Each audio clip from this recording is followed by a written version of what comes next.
ओम श्री गुरुभ्यो नमः। हरि ओम। पूज्याय राघवेन्द्राय सत्यधर्मरथाय च भजतां कल्पवृक्षाय नमतां कामधेनवे सद्गुरु श्री ராகவேந்திராய நமஹ.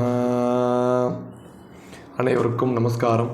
இன்றைக்கி நம்ம ஸ்ரீகோகுலம் சேனலில் குரோதி வருடம் மார்கழி மாதத்தில் சிம்ம ராசி பலன்களை பற்றி நம்ம தெரிஞ்சுக்க போகிறோம். வாங்க. ஃபஸ்ட்டு மார்கழி மாதம் அப்படிங்கிறது 16/12/2024 ஆரம்பிக்குது. அதாவது டிசம்பர் 16ஆம் தேதி அன்றைக்கி ஆரம்பித்து ஜனவரி 13ஆம் தேதி வரைக்கும் இந்த மார்கழி மாதம் அப்படிங்கிறது இருந்துட்டு வருது. இந்த மார்கழி மாதத்தில் கிரக நிலைமைகள் எப்படி இருக்குன்னு பார்த்தீங்கன்னா, ரிஷபத்தில் குரு, கடகத்தில் செவ்வாய், கன்னியில் கேது, விருச்சிகத்தில் புதன். புத பகவான் விருச்சிகத்திலிருந்து தனுஷுக்கு ஜனவரி 3ஆம் தேதி அன்றைக்கி பயிற்சியாகி மாறுறாரு. அதே தனுஷுவில் சூரிய பகவான், மகரத்தில் சுக்கிர பகவானும் மகரத்திலிருந்து கும்பத்துக்கு டிசம்பர் 31ஆம் தேதி அன்றைக்கி பயிற்சியாகி மாறுறாரு. அதே கும்பத்தில் சனீஸ்வரர், மீனத்தில் ராகு. இதுதான் இந்த மார்கழி மாதத்தில் கிரக நிலைமைகள். இந்த சிம்ம ராசிக்கு மார்கழி மாதம் அப்படிங்கிறது ரொம்ப எட்டாத உயரத்தை எட்டி தரக்கூடிய மாதமாக பார்க்கப்படுது.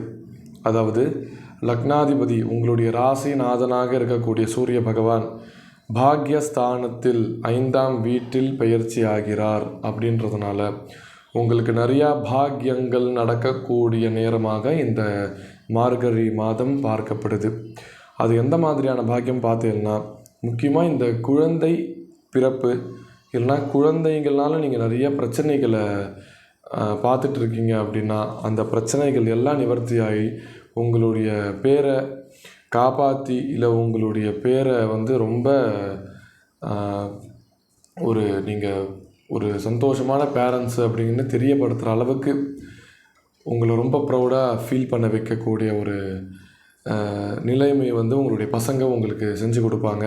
குழந்தை இல்லாத தம்பதிகர்களுக்கு இந்த மாதம் குழந்தை அப்படிங்கிறது நிச்சயமாக நிற்கக்கூடிய மாதமாக பார்க்கப்படுது. இன்னொன்று பாக்யஸ்தானம்னு நான் முன்னாடி சொல்லியிருந்தேன் இல்லையா. இந்த மாதிரி பாக்யம் அப்படின்னாலே இங்கிலீஷில் லக்கு அப்படின்னு சொல்லுவாங்க.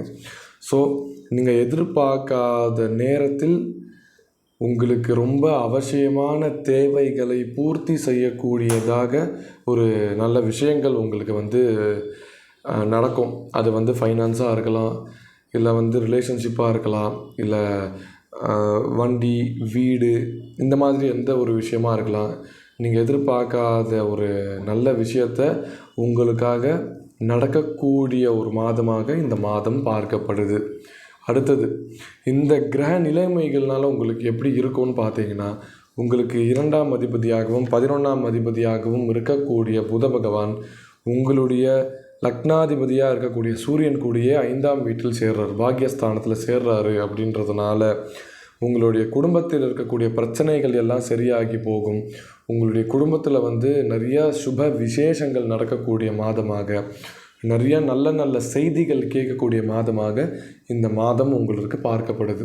அதே மாதிரி பண வருமானம் அப்படிங்கிறதும் நீங்கள் எதிர்பார்த்ததை விட ரொம்ப அதீதமான பண வருமானம் அப்படிங்கிறது இந்த மாதம் உங்களுக்கு பார்க்கப்படுது.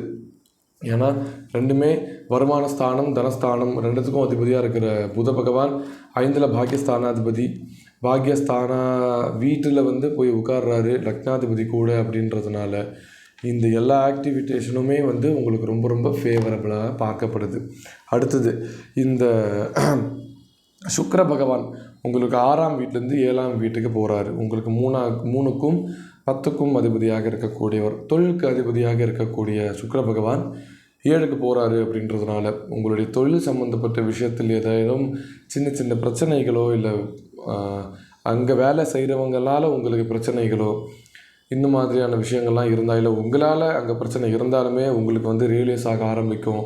இல்லை உங்களுக்கு மற்றவங்களால் பிரச்சனை வருது அப்படின்னா அந்த பிரச்சனைகள் எல்லாமே நிவர்த்தி ஆகி உங்களுக்கு ரொம்ப ஃபேவரபுளான ஒரு ஒர்க் பண்ணுறக்கூடிய ஒரு சுச்சுவேஷன் அந்த இடத்துல நடத்தி கொடுக்கும் இந்த மாதம்.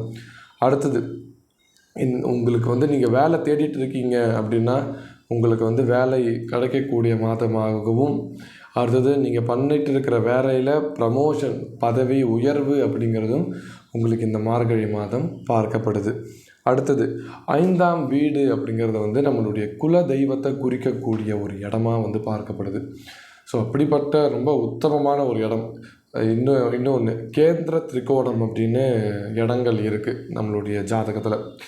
இந்த கேந்திர திரிகோணாதிபதிகள் கேந்திர திரிகோண வீட்டிலே இருந்தாலோ இல்லைனா வந்து முக்கியமாக குருவோ சுக்கிரனோ இந்த மாதிரியான ரொம்ப சுப கிரகங்கள் இந்த கேந்திர திரிகோணத்தோடைய வீட்டில் இருந்தாலோ ரொம்ப ரொம்ப அதீதமான நன்மைகள் வந்து நடக்கக்கூடிய அமைப்புகள் இது எல்லாமே வந்து பார்க்கப்படுது.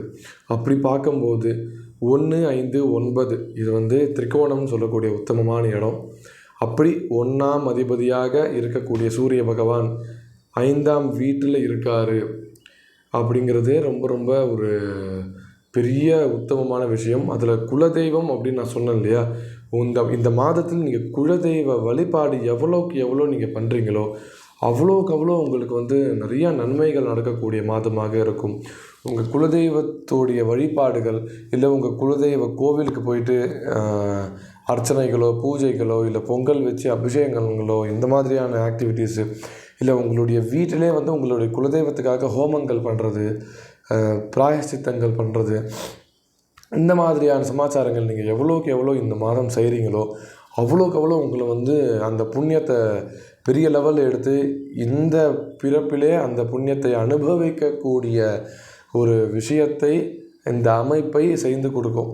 ஏன்னா இந்த இந்த டைமில் தான் வந்து அது நடக்குது கரெக்டாக. இது என்ன ரீசன் அப்படின்னு பார்த்தீங்கன்னா, குரு பகவான், ராகு, கேத்து இவங்க எல்லாருமே வந்து டிகிரி வைஸ் அடுத்த பிளானட்டுக்கு அடுத்த இடத்துக்கு வந்து மாற ஆரம்பிச்சிட்டாங்க.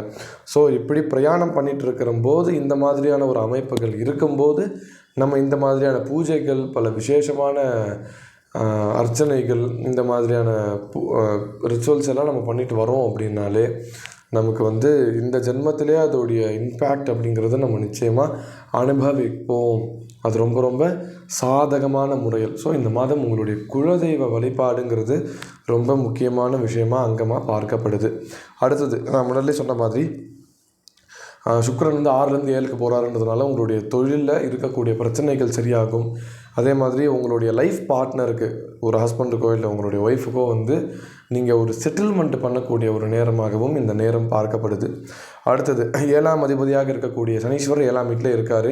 சுக்கிரன் 7ஆம் வீட்டுக்கு போகிறாரு அப்படின்றதுனால தான் இந்த மாதிரியான விஷயங்களை நான் ஃபஸ்ட்டே சொன்னேன், செட்டில் பண்ணி கொடுப்பீங்க அப்படின்னு. அடுத்தது 8ல் ராகு, 2ல் கேத்து. உங்களுடைய குடும்பத்தில் இருக்கிற சின்ன சின்ன பிரச்சனைகளும் சரியாக ஆரம்பித்து விடும். எதனாலனா அவங்க டிகிரி வைஸ் மாற ஆரம்பிச்சிட்டாங்க அப்படின்னு. அதாவது எல்லா கிரகமும் கிளாக் வைஸில் பிரதட்சணமாக வருவாங்க, ராகு கேத்து மட்டும்தான் அப்பிரதட்சணமாக வருவாங்க நம்ம. ஸோ அப்படி ரிவர்ஸில் வந்து உங்களுடைய ஆக்டிவேஷன் எல்லாமே நடக்க ஆரம்பிக்கும் இந்த சமயத்தில். அதாவது பிரச்சனையில் இருக்கீங்க அப்படின்னா பிரச்சனையிலேருந்து வெளியே வருவீங்க அப்படின்னு ஒரு நேரமாக நம்ம எடுத்துக்கலாம். ஒருவேளை பிரச்சனை இல்லாமல் இருக்கீங்க அப்படின்னா சின்ன சின்ன மனோசங்கடங்கள் அப்படிங்கிறது வரும் அப்படிங்கிறத நம்ம எடுத்துக்கலாம்.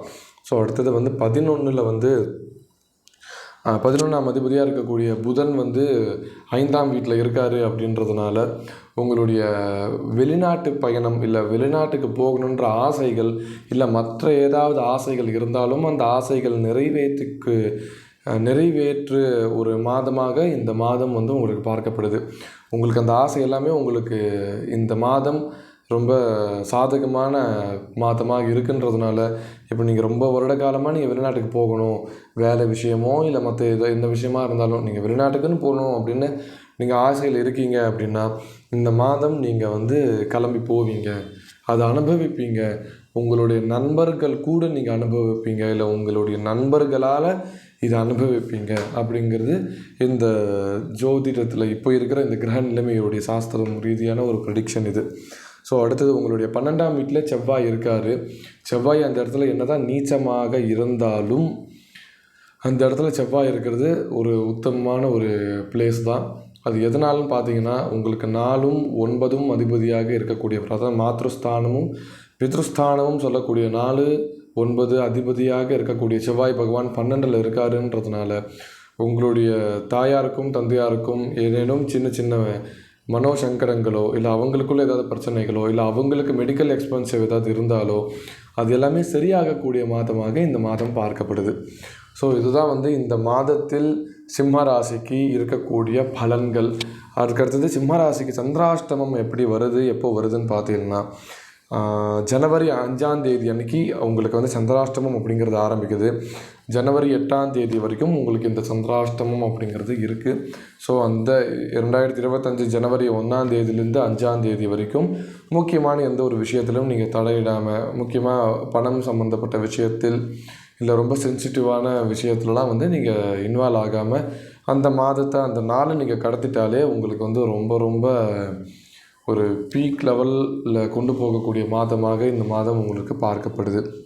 அடுத்தது இந்த மாதம் வந்து நீங்கள் வழிபடக்கூடிய தெய்வமாக யார் இருக்காங்கன்னு பார்த்தீங்கன்னா, பாலமுருகராக வந்து இருக்கார். பாலமுருகர் அப்படின்னா வந்து பழனி ஆண்டவர், இல்லைனா உங்களுடைய கோவில் உங்களுடைய ஊரிலே வந்து அந்த பழனி ஆண்டவருடைய ரூபமாக ஏதாவது முருகரை வந்து பிரதிஷ்டை பண்ணியிருப்பாங்க, இல்லைனா பாலமுருகரை பிரதிஷ்டை பண்ணியிருப்பாங்க. இந்த மாதிரி அதாவது கல்யாணம் ஆகாத சுப்பிரமணியரை நீங்கள் எவ்வளோக்கு எவ்வளோ இந்த மாதம் வழிபடுறீங்களோ அவ்வளோக்கு அவ்வளோ உங்களுக்கு ரொம்ப நல்ல நல்ல விஷயத்தை எட்டி கொடுக்கக்கூடிய மாதமாக இந்த மாதம் பார்க்கப்படுது. இதுதான் வந்து சிம்மராசியின் பலன் மார்கழி மாதத்தில். அடுத்தது நம்ம வந்து கன்னி ராசி பலனை சந்திக்கலாம். நன்றி, நமஸ்காரம்.